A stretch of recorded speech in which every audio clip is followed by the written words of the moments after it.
حضرت عمر کے پاس ایک شخص آیا اور آ کے کہنے لگا، اے عمر، میں 2 سال بعد اپنے گھر آیا ہوں، میں 2 سال بعد اپنے گھر آیا ہوں اور میں اپنی بیوی کو حاملہ پاتا ہوں، اور میں نے اپنی بیوی سے سوال کیا، خوشی سے اپنی بیوی کے پاس 2 سال کے بعد آیا تھا، خوشی سے، مسرت سے، لیکن اس کی حالت دیکھی، حالت حمل میں ہے تو ساری خوشی کافور ہو گئی اور دل میں غم نے جگہ لے لی کہ 2 سال تو میں آیا نہیں، یہ میری بیوی حاملہ کیسے ہے؟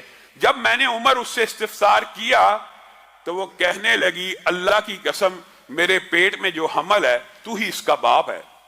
اب مجھے بتلائیے، 2 سال تو میں نے اس کو چھوا نہیں، ٹچ نہیں کیا، 2 سال بعد میں سفر سے آیا ہوں، وہ حاملہ ہے اور اس بچے کی نسبت بھی میری طرف کرتی ہے، اب میں کیا کروں؟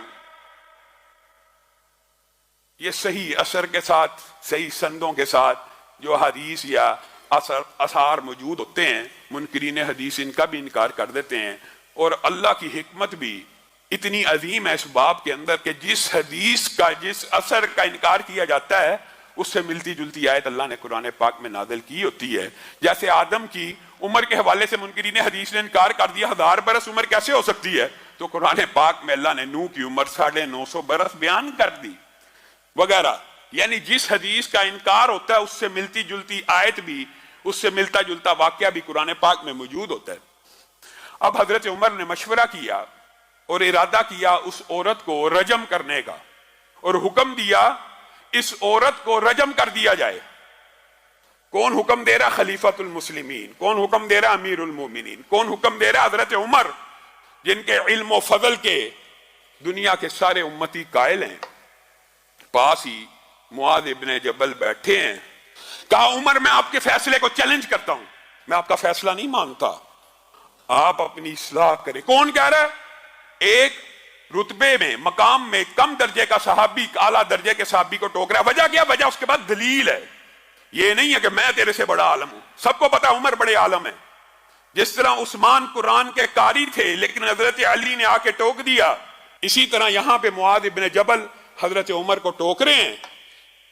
لیس لک علی ما فی بطنہا، لیس لک، اے عمر، لیس لک، آپ کے لیے نہیں ہے، علی ما فی بطنہا سبیل، آپ اس عورت کو رجم میں سزا دینا چاہتے ہیں، ٹھیک ہے، یہ ملزمہ ہے، یہ ملزمہ ہے، مجرمہ ہے آپ کی نظر میں، آپ اس کو سزا دیں تو دیں، اس کو کس جرم کی پاداش میں آپ سنسار کر رہے ہیں؟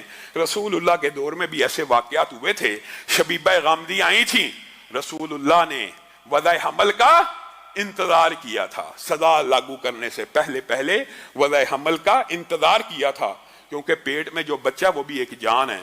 ہمارے معاشرے میں بھی یہ غلط العام مشہور ہے، جی بچہ پیٹ میں ہو، ڈاکٹر بتا دیتے ہیں اس کا برین ابھی پورا نہیں بنا، اس کے اعضاء بھی پورے نہیں بنے، علماء نے جی، بعض علماء نے فتوے دیے ہیں جی اس کو ابارشن کر دیا جائے، اس کو قتل کر دیا جائے، اس کو ابارٹ کرنا جائز ہے۔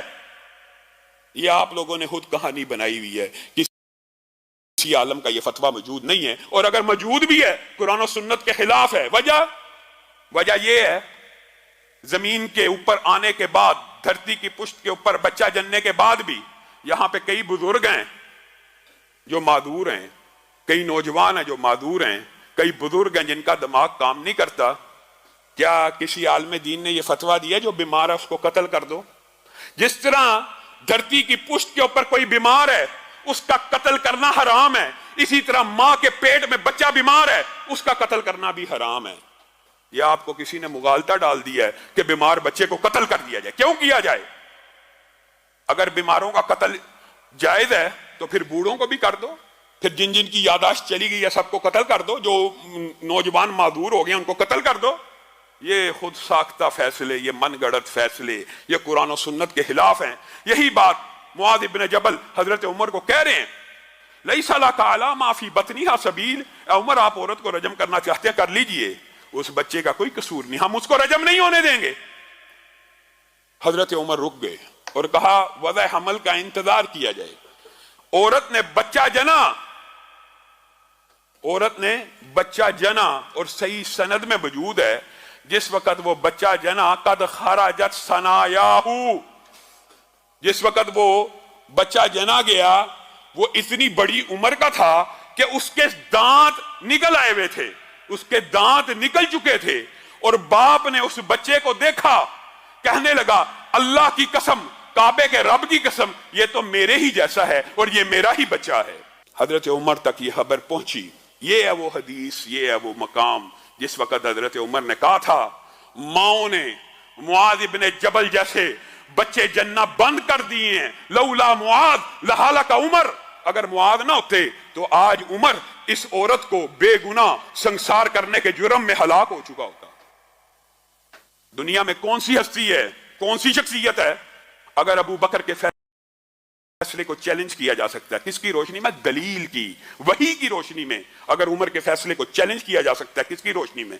یہ نہیں فلاں نے کہا ہے، فلاں نے کہا ہے، معاذ ابن جبل نے کہا تو چیلنج ہو جائے گا، عبداللہ ابن عباس نے کہا تو چیلنج ہو جائے گا، نہیں، دلیل کی روشنی میں کائنات میں کوئی امتی ایسا نہیں ہے جس کے قول کو، جس کے فعل کو، جس کے عمل کو چیلنج نہ کیا جا سکے۔ ہاں، چیلنج کرنے کے لیے دلیل ہونا ضروری ہے، اور دلیل اسلام میں وحی ہے، اور وحی کی دو ہی قسمیں ہیں، ایک اللہ کی آیت قرآن ہے اور دوسرا مدینے والے کا فرمان ہے۔ بس بات ختم، کلیئر، واضح بات۔